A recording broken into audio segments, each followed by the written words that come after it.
اگر آپ کو میری یہ ویڈیو پسند آئے تو like, comment and share, subscribe کرنا مت بھولیے۔ السلام علیکم۔ ہارون رشید کے اگلے ایپیسوڈ کی طرف بڑھتے ہیں۔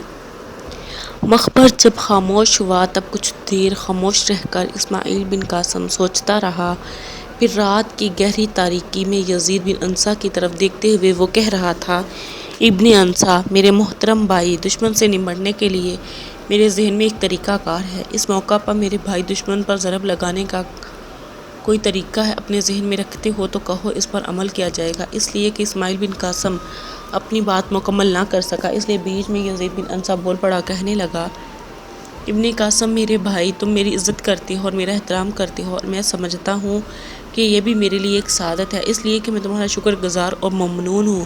لیکن میرے بھائی، یہ بات ذہن میں یاد رکھنا، میں تمہارا نائب ہوں، آخری فیصلہ تم نے کرنا ہوگا۔ اگر تمہارے ذہن میں کوئی لائحہ عمل ہے تو میرے بھائی وہ کہو، اگر میں نے دیکھا کہ میں اس میں کوئی بہتر اضافہ کر سکتا ہوں تو ضرور بولوں گا۔ اسماعیل بن قاسم نے کچھ سوچا، پھر کہنے لگا: ابن انصا میرے بھائی، مخبروں نے بتایا کہ جس کوہستانی سلسلہ کے اندر بلغاریوں نے پڑاؤ کر رکھا ہے، وہاں سے 3 راستے نکلتے ہیں۔ ایک بڑی شاہراہ والا راستہ ہے جس سے وہ نکل کر ہمارے لشکر پر ضرب لگانے کا ارادہ رکھتے ہیں۔ ہم نے اس سمت کا رخ نہیں کرنا، اس لیے کہ سمت کے بالکل سامنے نصی فورس اور یلغاریوں کا خاقان پڑاؤ کیے ہوئے ہیں۔ باقی 2 راستے جو ہیں، مخبروں کے مطابق ایک پشت کی طرف سے اس جگہ داخل ہوتا ہے اور ایک پہلو کی طرف سے۔ عزیز بھائی، میں چاہتا ہوں کہ لشکر کو 2 حصوں میں تقسیم کر لیں، آدھا تمہارے پاس، آدھا میرے پاس۔ میں اپنے حصے کے لشکر کو پشت کی جانب سے لے کر داخل ہونے والے راستے کا رخ کروں گا اور وہاں سے میں حملہ آور ہونے کی ابتدا کروں گا۔ جب میں بلغاریوں پر حملہ آور ہوں گا تو اس کا ایک ہی نتیجہ نکلے گا کہ وہ یہ یلغاری سارے کے سارے سمت کے میری طرف بڑھیں گے، چونکہ ہم امیر المومنین کے لشکر سے آدھی رات کے وقت علیحدہ ہوئے تھے اور دن کے وقت ہم سفر نہیں کرتے، صرف اس وقت ان علاقوں کی طرف ہم نے پیش قدمی کی ہے، لہٰذا مجھے امید ہے بلغاری کی آمد سے انہیں آگاہ ہوں گے۔ جب وہ پوری طرح میری طرف سمٹیں گے، مجھ پر کارروائی کرنے کے لیے حملہ آور ہوں گے، تو ہم اپنے مخبروں کی رہنمائی میں ایک پہلو سے کوہستانی سلسلے کے اندر داخل ہونے والے راستے سے میدان میں گھسنا، جہاں بلغاریوں نے گات لگا رکھی ہے۔ میرے عزیز بھائی، جب تم کوہستانی سلسلے کے ویرانے میں داخل ہوگے تو تمہارے اندرہنے صورتحال ہوگی وہ کچھ اس طرح کہ دشمن پشت تمہاری جانب ہوگی، اس لیے دشمن پوری کی طرح سمٹ کر وہ مجھ پر حملہ آور ہو چکے ہوں گے یا میری طرف مزاحمت کرنے کی کوشش کر رہے ہوں گے۔ ایسی صورت میں اگر تم پشت کی جانب سے پوری طاقت اور قوت کے ساتھ حملہ آور ہوگے تو اس کے 2 نتائج ہمارے حق میں بہتر ہوں گے۔ پہلا یہ کہ مجھ پر یلغاریوں کا زور کم ہو جائے گا اور میں پہلے سے زیادہ شدت کے ساتھ ان پر حملہ ہو کر انہیں اپنی ضربوں کا نشانہ بناؤں گا۔ دوسرا یہ کہ بلغاری یہ محسوس کریں گے کہ مسلمانوں کے کئی لشکر ان پر حملہ آور ہونے کے لیے ان علاقوں میں پہنچ چکے ہیں، لہٰذا ایک طرح سے ان میں بددلی اور بد حوصلگی پھیلے گی اور اس سے ہم پورا فائدہ اٹھانے کی کوشش کریں گے۔ یہاں تک کہنے کے بعد اسماعیل بن قاسم خاموش رہا، پھر وہ دوبارہ یزید کو مخاطب کرتے ہوئے کہہ رہا تھا: ابن انصا میرے بھائی، جب ہمارے 2 طرفہ حملوں سے دشمن اپنے اندر شکست محسوس کرے گا، جب وہ ہو جائے گا، رات کی گہری تاریکی میں شب خون اسی طرح جاری رہا تو ان کی تعداد بڑی تیزی سے کم ہو جائے گی، اور یہ تو یاد رکھنا وہ بھاگ کے اپنے دوسرے لشکر سے جا ملنے کی کوشش کرے گا۔ اب بھاگنے کے لیے وہ تیسرا راستہ اختیار کرے گا جس پر نصی فورس اس کے خاقان نے پڑاؤ کیا ہے، اس لیے کہ نصی فورس اور خاقان کا پڑاؤ اس جگہ سے جہاں بلغاریوں نے گات لگا رکھی ہے لگ بھگ 2 میل کے فاصلے پر ہوگا۔ اب سب یلغاری ہمارے شب و خون سے شکستہ خوردہ ہو کر بھاگیں گے تو اس 2 میل کے راستے میں ہم نے پوری طاقت اور قوت سے ان کا تعاقب کرنا ہے اور ان کی تعداد کم کرنے کے لیے اپنا پورا زور صرف کر دینا ہے، چونکہ اس موقع پر ہمارے مخبر ہماری رہنمائی کر رہے ہوں گے۔ جب وہ بتائیں گے کہ دشمن کے بڑے حصے کا پڑاؤ قریب آ گیا ہے، تب ہم علیحدہ ہو جائیں گے اور دائیں جانب سے ہوتے ہوئے امیر المومنین سے جا ملیں گے۔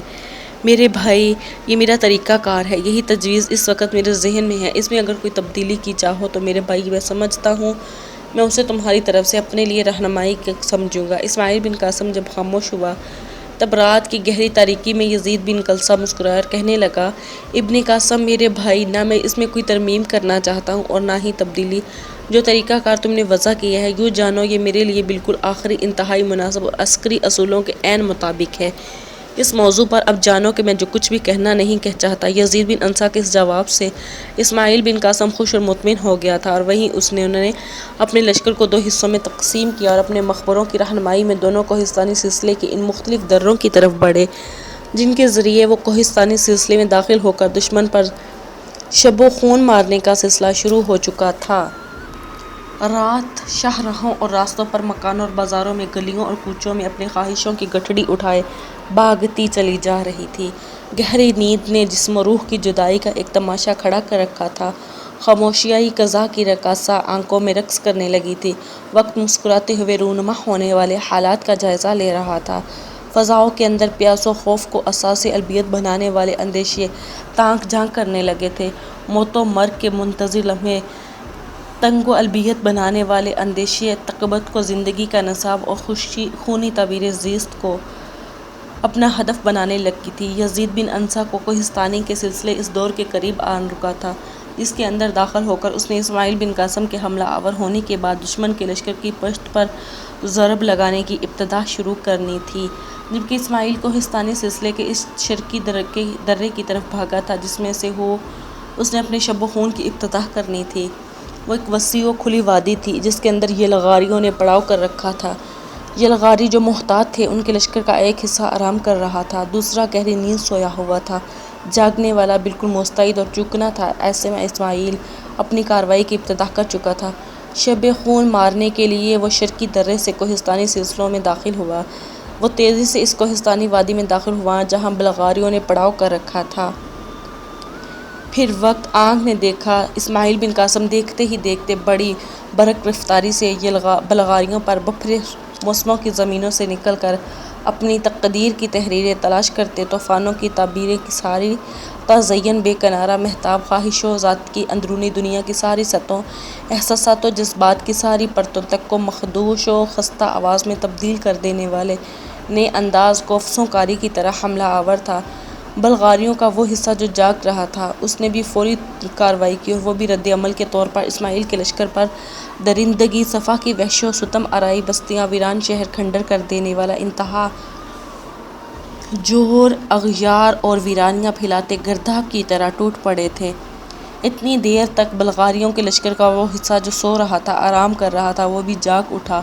انہوں نے اپنے آپ کو مسلح کرتے ہوئے اسماعیل بن قاسم پر حملہ آور ہونے کی ابتدا کر دی تھی۔ یوں کوہستانی سلسلے کے اندر موت کا شور و دوام، بربادیوں کی علامتیں، چیختی چلاتی قضا، عصیبی سائے اور خوف کی اڑتی آندھیوں کے علاوہ وحشت پھیلاتی بیکار گونجیں اٹھ کھڑی ہوئی تھی۔ جس وقت بلغاریوں کا پوری لشکر بری طرح اسماعیل بن قاسم سے مصروف بیکار تھا اور ان کی پشت یزید بن انصا کی طرف تھی، تب یزید بن انصا نے اپنے کام کی ابتدا کی۔ اپنے حصے کے لشکر کے ساتھ وہ حرکت میں آیا اور بلغاریوں کی پشت پر نمودار ہوتے ہوئے نفس کی ذلت و پستی کا باعث بنتی اندھیری راتوں پر چھائوں موجوں کے تلاطم و اضطراب کے جوش، خواہشوں سے بھرپور سانسوں اور تمناؤں کی شیشہ گری کو مسمار کرتی وحشی ہواؤں کے رقص سے دمادم کی طرح حملہ آور ہو گیا تھا۔ کوہستانوں سے گری ان وادیوں کے اندر اب برہنہ شیطانی قہقہے اٹھ کھڑے ہوئے تھے۔ زہر آگہی سلگتے لمحے ہرس و ناچ اٹھے تھے۔ مرگ کی آگ کے سیلاب میں اجالوں کی نیت لہو لہو آوازوں کی دیواریں خون اور لود اور انسانیت کی دھوپ کی مانند ہونے لگی تھی۔ کچھ دیر تک ہولناک جنگ ہوتی رہی۔ بلغاریوں نے فوری کارروائی کرتے ہوئے لشکر کے پشتی حصے کو یزید بن عتبہ کے مصروف کر دیا تھا۔ باقی لشکر اسماعیل کے سامنے ہی جمع ہو رہا، لیکن آہستہ آہستہ اسماعیل ایک صف سے دوسری صف، دوسری صف سے تیسری صف میں جستے خر کرتے ہوئے ان کی تعداد بڑی تیزی سے کم کرتا چلا جا رہا تھا۔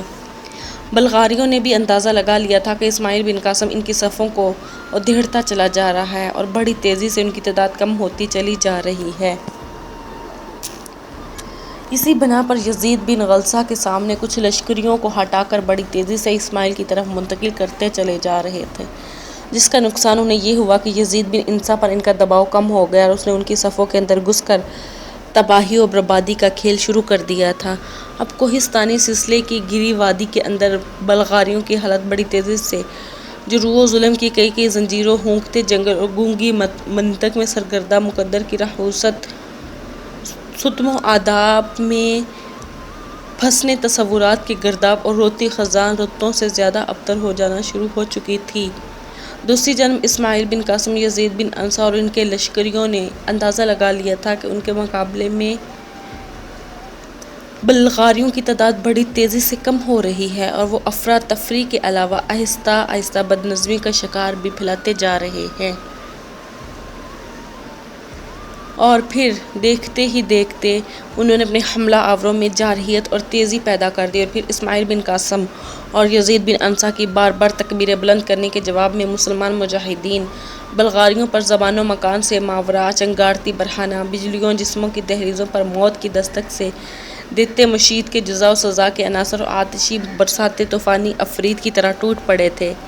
اب مشرق کی طرف سے روشنی پھوٹ پڑی تھی، پھر آہستہ آہستہ سورج کا آدھا چہرہ مشرق سے نمودار ہوا اور اس کی سرخ کرنیں زمین اور دھرتی کا سینہ چومنے لگی، جس روشنی میں ان کی لاشوں کے انبار لگے ہوئے تھے، اور مسلمان لشکری دو طرف سے ان پر حملہ آور ہو کر ان کے لشکر کی وسطی حصے کی بڑی تیزی سے بڑھتے چلے جا رہے تھے۔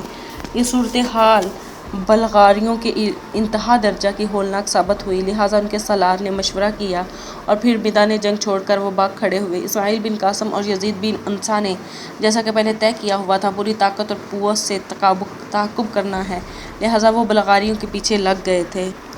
کوئی 1.5 میل تک ہولناک تعاقب جاری رہا۔ اس دوران بلغاری مزید کم ہو گئے تھے۔ پھر اسماعیل بن قاسم اور یزید بن انصا نے بلغاریوں کا تعاقب ترک کر دیا، اس لیے کہ آگے اب دشمن کا پڑاؤ تھا، اور انہوں نے دیکھا کہ دشمن پڑاؤ کے سامنے بالکل نزدیک ہی خلیفہ ہارون الرشید اپنے لشکر کے ساتھ پڑاؤ کیے ہوئے تھا، لہٰذا بائیں جانب سے کاوا کاٹتے ہوئے اسماعیل اور یزید بن انصا نے بلغاریوں کا تعاقب کر کے اپنے لشکر کا رخ کر لیا تھا۔ اپنے لشکر کو ایک طرف استوار کرنے والے اسماعیل بن قاسم اور یزید بن انصا دونوں اپنے گھوڑوں کو سر پر دوڑاتے ہوئے اس جگہ آئے جہاں ہارون الرشید اپنے سالاروں کے ساتھ اپنا پڑاؤ کا جائزہ لے رہا تھا۔ جب دونوں قریب آئے تو ہارون الرشید مسکراتے ہوئے بغل گیر ہوا، پھر دونوں کا باری باری شانہ تھپتھپاتے ہوئے کہنے لگا، میں تم دونوں کا کارگزاری میں اس وقت ہی دیکھ چکا تھا جب بلغاری تمہارے آگے آگے بھاگتے ہوئے اس میدان کا رخ کر رہے تھے۔ تم دونوں نے ان کے گھات میں بیٹھنے والے شکر پر ضرب لگا کر ایک طرح سے رومنوں اور بلغاریوں کے اندر کم حوصلگی اور بددلی شراکت کھڑے کرنے کی کامیاب کوشش کی ہے۔ اس کے لیے میں تم دونوں کو مبارکباد دیتا ہوں، تمہاری جرأت مندی، تمہاری شجاعت کو سلام کرتا ہوں۔ گھات میں بیٹھنے والے لشکر کو نقصان پہنچانے کے باعث بلغاریوں کے جذبے پہلے کی نسبت سرد پڑیں گے۔ وہ اپنے آپ کو خوفوار بڑے شجاع خیال کرتے ہیں، لیکن آج اس جنگ میں ہم انہیں بتا دیں گے کہ وہ کس قدر شجاع اور کس قدر دلیر ہیں۔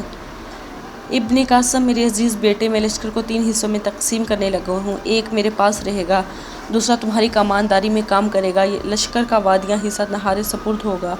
2 چھوٹے سالار تم میں تمہارے نائب کے لشکر کا نمایاں حصہ یزید بن انصا سنبھالے گا، اور تمہاری طرح اس کے تحت پر 2 چھوٹے سالار دیے جائیں گے۔ اب تم یا ہم طے کر لیں گے کہ کس طرح کس کو تم پر اپنے ساتھ رکھنا چاہتے ہو۔ اس کے بعد میں لشکر کی صفیں اور استوار کرنے لگا ہوں۔ تم دیکھتے ہو کہ سارے دمنوں اور بلغاریوں کے لشکر کے اندر ایک ہلچل سی برپا ہے۔ جو بلغاری تم دونوں سے شکست خوردہ ہو کر ان سے آن ملے ہیں، یاد رکھنا یہ بلغاری اور ان کے جذبات میں آ کر ان کا ہم سے انتقام لینے کی کوشش کریں گے، اور میرے خداوند کو منظور ہوا تو اس کوشش میں ہم ان کو نیست و نابود کر رکھیں گے۔ یہاں تک کہنے کے بعد ہارون الرشید لمحہ بھر کے لیے رکا، پھر اپنے سارے سالاروں کو مخاطب کرتے ہوئے کہہ رہا تھا، لشکر کا وہ حصہ جو پڑاؤ کی حفاظت کرے گا، اس کو میں نے پہلے ہی علیحدہ کر دیا ہے۔ اب پڑاؤ میں پہنچ کر اپنے فرائض سنبھال چکا ہوں۔ اب تم لوگ اپنے نائبوں کو اپنے ساتھ رکھنے کے بعد اپنے لشکر کی صفیں درست کرنا شروع کر دو۔ اس کے ساتھ ہی سارے سالار حرکت میں آئے۔ چھوٹے سالاروں کو باہم تقسیم کیا گیا۔ اس کے بعد رومنوں اور بلغاریوں کے سامنے مسلمانوں کے لشکر کے تینوں حصے اپنی صفیں درست اور استوار کرنے لگے تھے۔ دوسری جانب رومنوں اور بلغاریوں کے اندر بھی ہیبت ناک طبل بج چکی تھی۔ وہ اٹھے اور وہ تعداد میں مسلمانوں سے زیادہ تھا، اس لیے کہ دونوں اقوام کے اتحاد سے ان کی عدوی فوقیت اور بڑھ گئی تھی۔ کچھ دیر طبل بجتے رہے اور رومن اور بلغاری اپنی صفیں درست کرتے رہے۔ اس کے بعد جنگ کی ابتدا رومنوں اور بلغاریوں نے کی۔ رومن اور بلغاری اندھیری راتوں کی تلخی اور اندھی گمناک وادیوں میں سنگریزوں کی طرح نزول کرتے ہوئے ظلم و کرب کی ظلم و کرب کی خونچاہ داستانوں، ہیبتناک راتوں کے سناٹوں میں ظلم ستم کی یورش، کرب و الم کی شلغار اور حوث کے شیاطین کی طرح حملہ آور ہوئے تھے۔ رومن اور بلغاری اندھیری راتوں میں، گمناک وادیوں میں سنگ ریزوں کی طرح نزول کرتے ہوئے ظلم و کرب کی خونچاہ ہارون رشید اور اس کے سارے سالاروں نے شروع میں جارحیت اختیار نہیں کی، بلکہ انہوں نے ارادوں کو سلب، جسموں کو ریزہ ریزہ اور روحوں کو لخت کر دینے والی سحر آفرین پر قوت رکھنے والی انوکھی پراسرار طاقت کی طرح رومنوں اور بلغاریوں کے حملوں کو روکا تھا۔ کچھ دیر ایسا ہی رہا۔ رومن اور بلغاری بڑھ چڑھ کر حملہ کرتے رہے، جبکہ مسلمان مجاہد ہارون رشید کے اشارے پر صرف حملوں کو روکتے رہے۔ پھر ہارون رشید نے تکبیریں بلند کیں۔ یہ اس کا اپنے سالاروں اور لشکروں کو اشارہ تھا کہ اب دفاع کا لبادہ اتار کر رومنوں اور بلغاریوں کے خلاف جارحیت اختیار کرنے کا وقت آ گیا ہے۔ تکبیریں بلند ہوتے ہی خود ہارون رشید، اس کے سارے سالار اور لشکری بے وقتوں، بے نسب، مجرموں، حرمہ نصیب، درماندہ، فروغ پایہ کر دینے والے قدیم رسومات کے پاسبانوں اور کہنہ روایات کے عناصر کی طرح حملہ آور ہونا شروع ہوئے تھے۔ سیل وقت و ہجوم بلا میں وہ آگ و خون کا کھیل کھیلتا، اس کے اجل کے دست و دراز لو کے گرم تندور جھونکوں، دھرتی پہ چھاتی کالی ریتوں اور غیظ و غضب میں ڈوبی آوازوں کی طرح رومنوں اور بلغاروں پر حملہ آور ہوتے ہوئے ان کے سایوں پرچھائیوں سے محروم کرنے لگے تھے۔ آسمان کی آنکھ فضح کی بصارت، زمین کے ذروں سے دیکھا کہ مسلمان لشکری رومنوں اور بلغاریوں کو اپنی طرف جرأت مندی کا غلام، اپنی شجاعت کا اسیر، نسل یکجہتی، اپنے رزق و میدان کا حرف، اپنی سپاہراگانہ قابلیت کا نشانہ اور انوکھی اور عجیب و تپش اور شرر بنیری کا تختہ مشق بنانے لگے تھے۔ زندان توحید بے غرض و جفاکش اور مجاہدین جلیل بن کر عجیب بلند ہمتی اور انوکھے سکردو ہوتی خوشی میں بڑی تیزی کے ساتھ رومنوں اور بلغاریوں پر زوال و فناء طاری کرنے لگے تھے۔ گہرے آلود سمندر کے عمیق زاد راہوں کے ترجمان بن کر غیر مرئی پردوں کے سرسراہٹ اور دشمنوں پر چھائے جاتے رہے تھے۔ لہٰذا ساتھ وہ رات سے مشابہہ آتش فشاں کے پھٹنے سے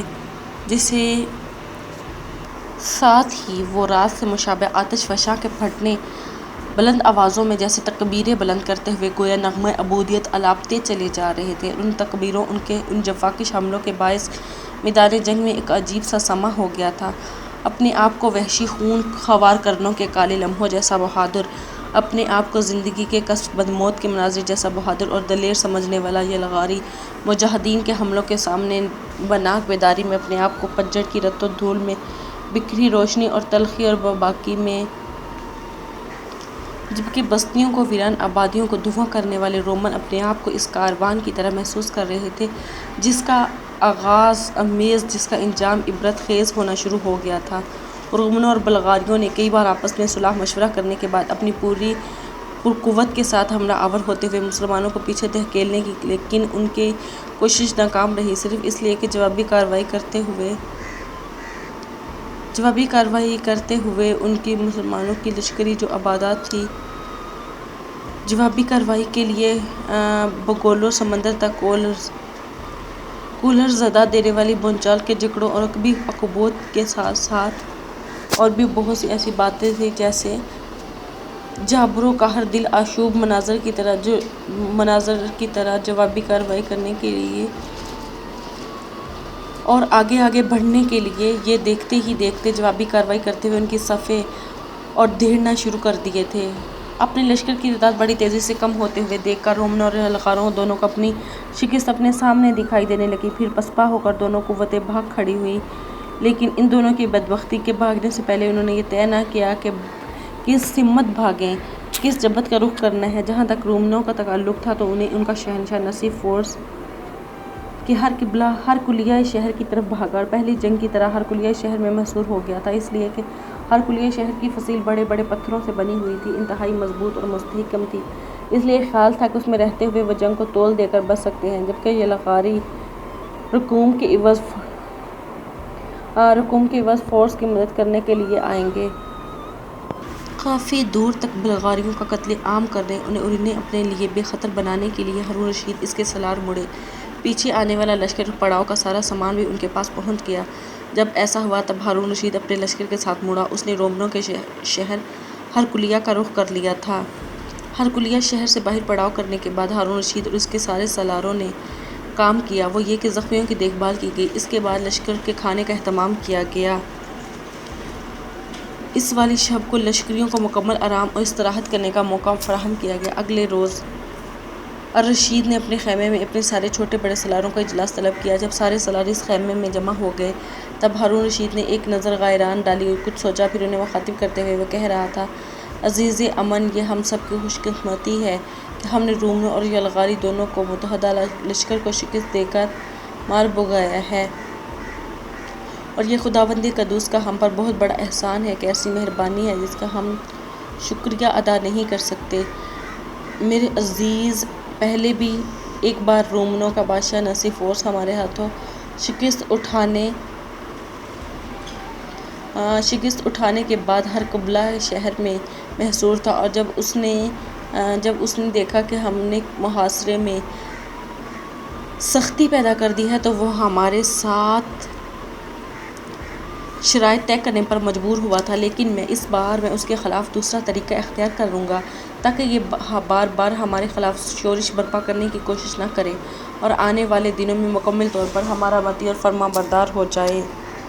لیکن اس بار میں اس کے خلاف دوسرا طریقہ کار اختیار کروں گا تاکہ یہ بار بار ہمارے خلاف شورش برپا کرنے کی کوشش نہ کرے اور آنے والے دنوں میں مکمل طور پر ہمارا مطیع اور فرما بردار رہنے کی کوشش کرے۔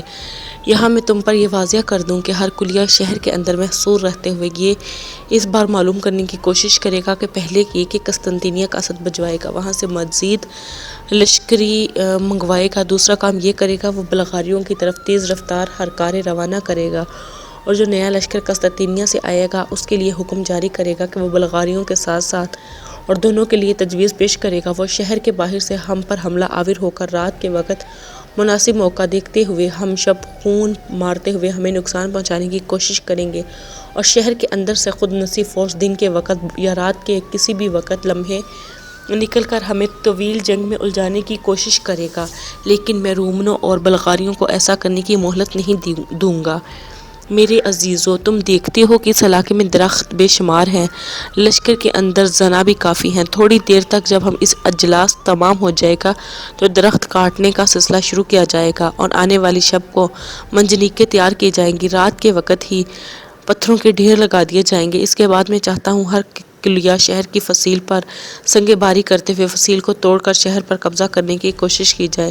یزید بن انصا، درخت کٹوانے کی ذمہ داری میں تمہیں سونپتا ہوں۔ جس قدر لشکری تم پر ساتھ رکھنا چاہتے ہو رکھ لو، لیکن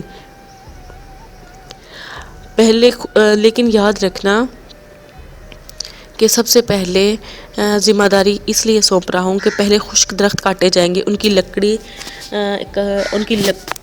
اس لیے کہ ان کی لکڑی لشکر میں ایندھن کے طور پر بھی استعمال ہو جائے گی اور ان سے منجنیقیں بھی بن جائیں گی۔ اس کے بعد ہارون رشید نے اپنے دوسرے سلیمان بن ابی جعفر کی طرف دیکھا اور اسے مخاطب کر کے کہنے لگا: تمہارے ذمے میں منجنیقوں کے لیے پتھر اکٹھے کرنے اور لشکر کے سامنے انہیں ڈھیر کرنے کا کام لگا رہا ہوں۔ تم بھی جس قدر لشکری اپنے ساتھ رکھنا چاہو رکھ سکتے ہو۔ تم دیکھتے ہو پتھر جمع کرنے کے بے شمار مواقع ہیں۔ یہاں تک کہنے کے بعد ہارون رشید رکا، پھر دوبارہ اسماعیل بن قاسم کی طرف دیکھا اور دیکھتے ہوئے کہہ رہا تھا: اسماعیل، تمہارے ذمے لکڑی کاٹنے والے پتھر جمع کرنے والوں کی نگرانی لگا رہا ہوں۔ میرے بیٹے، یہ کام فی الفور ہونا چاہیے۔ مغرب کی نماز سے پہلے لشکر کے آگے پتھروں کے ڈھیر لگ جانے چاہیے اور لکڑی کٹ کر لشکر کے اندر پہنچ جانی چاہیے۔ رات کے وقت میں چاہتا ہوں کہ منجنیقیں تیار ہو جائیں گی اور جب اگلی صبح کا سورج دھرتی پر اپنی روشنی پھیلائے گا تب ہرقلیہ شہر کے مکین اور شہر کے اندر محصور ہونے والے رومن یہ دیکھیں گے کہ ہم نے ان کے سامنے شہر کی فصیل پر سنگ باری کرنے کے لیے منجنیقیں نصب کر دی ہیں۔ میرے عزیزو، اس سلسلے میں کوئی شک ہو تو بولو۔ ہارون رشید کی ساری گفتگو کے جواب میں جب کوئی نہ بولا تب ہارون رشید نے خوشی کا اظہار کرتے ہوئے سب پر ایک مسکراتی ہوئی نگاہ ڈالی۔ پھر اسماعیل بن قاسم کو مخاطب کرتے ہوئے کہنے لگا: ابن قاسم، میرے بیٹے، اب اٹھو، یزید بن انصا کے حوالے سے کچھ جوان کرو جو لکڑیاں کاٹنے کا اہتمام کریں، کچھ جوان سلیمان بن ابی جعفر کی سرکردگی میں دے دو جو پتھروں کے ڈھیر لگائیں۔ یہ کام اور بھی ابھی اور فی الفور ہونا چاہیے اور تم خود ان دونوں کاموں کی نگرانی کرو۔ رات کے وقت منجنیقیں تیار کرو اور نگرانی تمہارے ساتھ خود کروں گا۔ اس کے ساتھ ہی ہارون رشید نے جب اجلاس برخاست کر دیا تو اسماعیل بن قاسم کی نگرانی میں یزید بن انصا اور سلیمان بن ابی جعفر نے لکڑی کاٹنے اور پتھر جمع کرنے کا کام طوفانی انداز میں شروع کر دیا تھا۔ آنے والی شب کو لشکری کے کچھ حصے باری باری جاگ کر پہرا دیتے رہے۔ ہر قبلہ شہر سے نکل کر کرنسی فورس ان پر شب خون نہ مار سکے اور کچھ دستے باری باری ضعوں کے ساتھ منجنیقوں کی تیاری کرنے لگے اور تکمیل کے کام میں مصروف رہے۔ ضعوں کو بھی باری باری رات اور سونے اور آرام کرنے کا موقع فراہم کیا جاتا رہا۔ جس وقت منجنیقیں تیار ہو گئی تھی اس وقت ہارون رشید بذات خود اپنے سارے سالاروں کے ساتھ کام کی نگرانی کے علاوہ اپنے لشکریوں کی فلاح و بہبود کے لیے ہر کام پر بھی نگاہ رکھے ہوئے تھا۔ ایک موقع پر جبکہ سارے سالار اس کے پاس تیار ہو جانے کی والی منجنیق کے پاس کھڑے تھے، ہارون رشید نے اسماعیل بن قاسم یزید بن انصا کو اپنے پاس بلایا۔ جب اس کے ارد گرد جمع ہو گئے تب ہارون رشید نے بڑی رازداری اور سرگوشی میں انہیں مخاطب کرتے ہوئے کہنا شروع کیا: عزیزان من، رات آدھی کے قریب گزر رہی ہے، ایک منجنیق تیار ہو چکی ہے، تھوڑی دیر تک 3 اور منجنیقیں اپنی تکمیل کو پہنچ جائیں گی۔ میرے خیال میں صبح تک ہم 7 یا 8 منجنیقیں حرکت میں لانے کے قابل ہو جائیں گے۔ ہمارے لیے یہی کافی ہے۔ جس کام کے لیے تم لوگوں کو یہاں جمع کیا ہے وہ یہ شہر کے اندر نسی فورس کے پاس بھی اتنا بڑا لشکر ہے کہ وہ ایک مزاحمتی کی قوت کی اختیار کر سکتا ہے۔ اس لیے جہاں تک بلغاریوں کا تعلق ہے تو ابھی تھوڑی دیر پہلے ہمارے مخبریہ اطلاع دے چکے ہیں کہ بلغاری باغی نہیں ہیں، یہاں سے چند میل شمال میں جا کے وہ پڑاؤ کر چکے ہیں، صورتحال کا جائزہ لے رہے ہیں۔ اب جو میں قدم اٹھانا چاہتا ہوں وہ کچھ یوں ہے، ابھی اسی وقت اپنے مخبروں کی رہنمائی میں چند مسلح دستے متعین کرو جو ہر کلیہ شہر اور بلغاریوں کے درمیان حائل ہو جائے، کسی کام آ جانے والوں کو وہاں سے گزرنے نہ دے۔ اسماعیل بن قاسم کا یہ کام تمہارے ذمہ لگا رہا ہوں، اس کو بڑی تیزی اور ذہانت سے اپنی تکمیل تک پہنچا دینا۔ جو دستے متعین کرو انہیں ساتھ ہی ساتھ بڑی تیزی اور ذہانت کے ساتھ شخص ہر کلیہ شہر سے نکل کر بلغاریوں کی طرف نہ جانے اور یلغاریوں کی طرف سے کوئی بھی فرد یا مسلح جوان ہر کلیہ شہر کی طرف آ کر ہر کلیہ شہر میں داخل نہ ہونے پائے۔ نسی فورس اور یلغاریوں کے درمیان ہر قسم کا رابطہ منقطع ہونا چاہیے۔ صبح سویرے فجر کی نماز اور لشکریوں کا کھانا کھلانے کے بعد اپنے کام روانہ رکھیں گے۔ جہاں پتھروں کے ڈھیر لگائے گئے ہیں ان سے آگے منجنیقیں نصب کر دی جائیں گی۔ شہر پر سنگ بھاری کا کام شروع کر دیا جائے گا۔ میں چاہتا ہوں کہ بلغاریوں کی یہ خبر بھی نہ ہو